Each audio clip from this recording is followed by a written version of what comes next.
الحمد لله نحمده ونستعينه ونستغفره ونؤمن به ونتوكل عليه ونعوذ بالله من شرور أنفسنا ومن سيئات أعمالنا من يهده الله فلا مضل له ومن يضلله فلا هادي له ونشهد أن لا إله إلا الله ونشهد أن محمدا عبده ورسوله أما بعد فأعوذ بالله من الشيطان الرجيم بسم الله الرحمن الرحيم يا أيها الذين آمنوا اتقوا الله حق تقاته ولا تموتن إلا وأنتم مسلمون وقال الله تعالى في سورة الأحزاب أعوذ بالله من الشيطان الرجيم يا أيها الذين آمنوا اتقوا الله وقولوا قولا سديدا يصلح لكم أعمالكم ويغفر لكم ذنوبكم ومن يطع الله ورسوله فقد فاز فوزا عظيما وقال الله تعالى في سورة الأنبياء أعوذ بالله من الشيطان الرجيم وما أرسلناك إلا رحمة للعالمين قل إنما يوحى إلي أنما إلهكم إله واحد فهل أنتم مسلمون صدق الله العظيم. I have recited one ayah from Surah Al Imran, that which Rasulullah sallallahu alaihi wasallam used to recite, in one ayah from Surah Al Ahzab, in the last two ayahs from Surah Al Anbiya. So inshallah, the first two ayahs are the khutbah. Those are very important regarding the taqwa of Allah subhanahu wa ta'ala, which Rasulullah sallallahu alaihi wasallam used to emphasize in every khutbah. The last ayah is from Surah Al-Anbiya. Surah Al-Anbiya is, it is ayah number 107 of Surah Al-Anbiya, 21 surah, and it says that وَمَا أَرْسَلْنَاكَ إِلَّا رَحْمَةً لِلْعَالَمِينَ, we have not sent you except the mercy for all the creatures, the mercy for all the worlds. This is the ayah of Surah Al-Anbiya. It is very famous ayah. One thing is very important in this ayah is that Allah subhanahu wa ta'ala himself is praising Rasulullah sallallahu alaihi wasallam. This praise is great.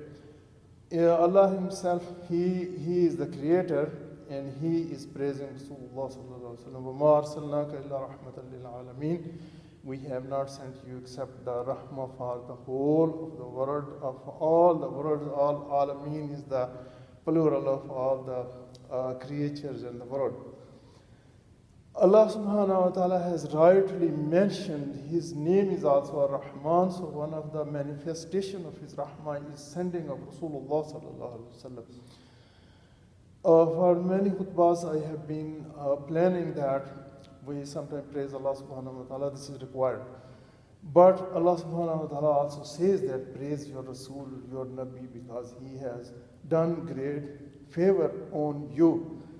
The rahmah of Allah subhanahu wa ta'ala in the form of the deen of Islam, or in the form of the Quran, in the form of the Sunnah of Rasulullah sallallahu alaihi wasallam, is brought by Rasulullah sallallahu alaihi wasallam to us, and it reached starting from the iman of Rasulullah sallallahu alaihi wasallam. The iman which Rasulullah sallallahu alaihi wasallam has, which I cannot imagine, nobody can imagine how voluptuous it was, how tremendous it was. It has reached to us. The whole iman started from Rasulullah sallallahu alaihi wasallam, and it is distributed to every Muslim, me, you, and all the Muslims around the world.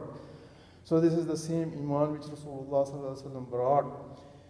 And why Allah subhanahu wa ta'ala is saying rahmah? Did Rasulullah sallallahu alaihi wasallam bring any money to the people? Did he bring any prestige to the people, worldly prestige to the people? Did he bring some, that is, solace or any of the thing, luxuries to the people or to the Sahaba Kiram radiyallahu ta'ala ajmain? No, nothing of the sort which Rasulullah sallallahu alaihi wasallam brought of the dunya, this His last word even were that the most important, the real important world is after life after death. So I usually explain that we talk Islam in this frame of reference, the frame of the reference of dunya. For example, there are x-axis, y-axis, z-axis, and then there is a fourth axis. Time is passing on that. This is the reference of the world. But the reference of the Muslim is not this world. His reference is the life after death.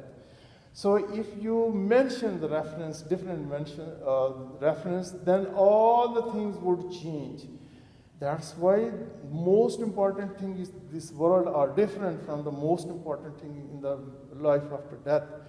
So that was the mission of Rasulullah Sallallahu Alaihi Wasallam. He emphasized the importance of the next world, and he rightly said that if somebody wants to seek respect, he should seek respect of the life after death.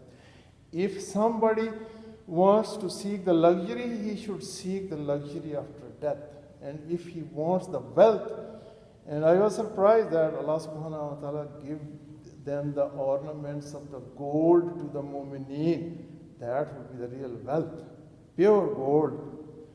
So if somebody is looking for the wealth, then he should look for life after death. And the biggest rahmah of Allah subhanahu wa ta'ala is, I tell you, is the guidance that you realize what is important and what is not important. The guidance, the whole guidance is in the character of Allah, Rasulullah sallallahu alaihi wasallam, and in the Quran which he brought. So Allah subhanahu wa ta'ala has rightly mentioned that the Quran is the rahmah of Allah subhanahu wa ta'ala, and Rasulullah sallallahu alaihi wasallam cannot be separated from the Quran. Actually, Quran and Rasulullah sallallahu alaihi wasallam are one and the same thing, one organic unit. Why? Quran is the character of Rasulullah sallallahu alaihi wasallam, which Allah subhanahu wa ta'ala has explained, and He wants in a person, and that was at the climax of the character was Rasulullah sallallahu alaihi wasallam, and He brought guidance to the people. For example, there are many people in this world, they need help, you help them, and you are very happy that Allah subhanahu wa ta'ala give them a reward. What is left out? You make their dunya better, but what is important is that their life after death is even questionable. If you, for example, set right his life after death, then that is a great favor on that person, because he has any way to leave this world. This is very short and this is temporary. Have to go to the next world. If somebody gets guidance in the form of the character of Rasulullah sallallahu alaihi wasallam and in the Quran, then he is really successful. This was the saying of Allah subhanahu wa ta'ala, وَمَا أَرْسَلْنَاكَ إِلَّا رَحْمَةً لِلْعَالَمِينَ. The rahmah of Allah subhanahu wa ta'ala was appearing in the form of the character of Rasulullah sallallahu alaihi wasallam. And there is another thing which is very important, is that anybody who wants to enter the Jannah, Jannah is not a fairy tale, it is a reality. Rasulullah sallallahu alaihi wasallam swore by God that Jannah, Jahannam, the life after death, and Allah subhanahu wa ta'ala, the angels, the book, the Rusul, these are all the biggest realities in Deen. So he once mentioned that without the mercy of Allah subhanahu wa ta'ala, nobody will enter into Jannah. And Sahaba Kram radiallahu ta'ala anhum ajma'in, they were very bold at this time. They said, if nobody can enter into Jannah without the rahmah of Allah subhanahu wa ta'ala, is it true with you? Rasulullah sallallahu alaihi wasallam said, yes, I will only enter into the Jannah with the rahmah of Allah subhanahu wa ta'ala. So this is the rahmah of Allah subhanahu wa ta'ala. With that we will be able to enter into the Jannah, and the condition is that we follow the sunnah of Rasulullah sallallahu alaihi wasallam. What is the difference? Can we follow Allah subhanahu wa ta'ala? No, because Allah subhanahu wa ta'ala is not a human being. We can worship Allah subhanahu wa ta'ala, but we follow the character of Rasulullah sallallahu alaihi wasallam. This is a difference. Allah subhanahu wa ta'ala said that if you follow Rasulullah sallallahu alaihi wasallam, you will sort of obey me. If you do not follow Rasulullah sallallahu alaihi wasallam, you will disobey me. This is a very big reality, and sometimes people they don't have the courage to follow good character. So what is the solution for that? The Christians have got very good solutions. For example, they said that Isa alayhi salam, he was a Rasul. It is very difficult to follow him. It is much more easier to follow Rasulullah sallallahu alaihi wasallam. He lived in this world. He married. He enjoyed the life also over here, but with the control and which Allah subhanahu wa ta'ala suggested to me.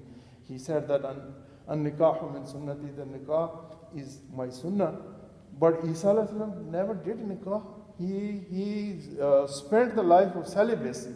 It is much difficult to follow the life of Isa alayhi salam because he never married. He never asked anything from anybody. He was at the climax of the Zuhud. Only one person in the Ummah of Rasulullah sallallahu alaihi wasallam, Abu Zar al-Ghifari radiyallahu ta'ala, he achieved that piety.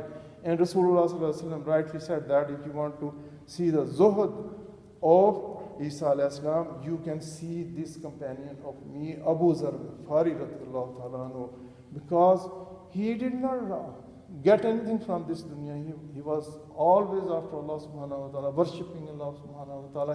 He did not have even a house. He did not amass wealth. And he was saying to all the people that you are keeping wealth in your houses, and this is not the sunnah of Rasulullah sallallahu alaihi wasallam. He never put any single penny in the evening and slept in his house. So this was the sunnah of Abu Zar al-Ghifari. So the Christian decided it is very difficult to follow Isa alayhi salam, so let us have a solution, very nice solution.